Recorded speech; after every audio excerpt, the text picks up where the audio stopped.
Hello everyone, ఇది హైదరాబాద్లో first day vlog. ఆ రోజు మార్నింగే 6 o'clock దిగాము. దెన్ ఇంకా కొంచెం ఫ్రెష్ అప్ అయిపోయి అందరం కొంచెంసేపు పడుకొని దెన్ లంచ్కి బయటకు వెళ్ళిపోతున్నాము.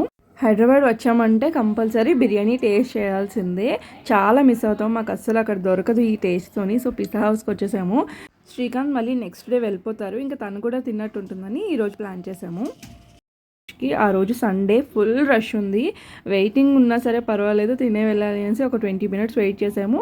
దెన్ ఒక టేబుల్ అయితే దొరికింది, బట్ అక్కడ కూడా ఆర్డర్ చేశాక కూడా ఇంకొక 20 minutes వెయిట్ చేయాల్సి వచ్చింది. అప్పటి వరకు పిల్లలు అయితే సైలెంట్గా ఉండరు, ఏదో ఒకటి చేస్తూనే ఉంటారు. ముఖ్యంగా ఏదైనా ఫుడ్ తిందాము, ఎంజాయ్ చేద్దాం పర్సనల్గా అంటే నో నో నో, బికాజ్ పిల్లలు ఉంటే అది కుదరని పని. వాళ్ళని చూసుకోవడమే సరిపోతుంది అండ్ వాళ్ళకి తినిపించుకోవడమే సరిపోతుంది.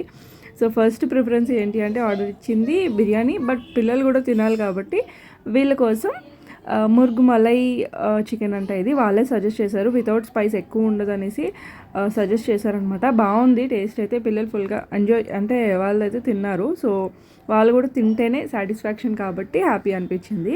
సో మా కోసం మంచిగా ఒక బిర్యానీ ఆర్డర్ చేసుకున్నాము అండ్ వాళ్ళకి స్టార్టింగే అది ఆర్డర్ చేసాము. జానుకైతే బిర్యానీ కొంచెం స్పైసే ఉంటుంది.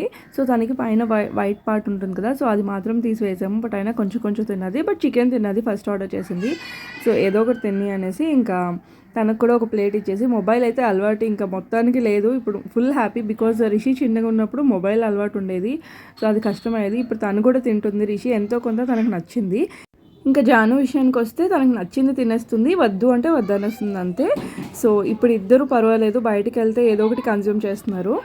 లంచ్ అయ్యాక బయటికి రాగానే ఇలా ఒకటి జాఫ్రానీ టీ అని రైట్ సైడ్లో కనిపించింది. డిఫరెంట్ ఎమోషన్స్కి డిఫరెంట్ చాయ్ నేమ్స్, లైక్ ఖుషీలో చాయ్, బాధలో చాయ్, కోపంలో చాయ్, డిఫరెంట్గా అనిపించింది కాన్సెప్ట్.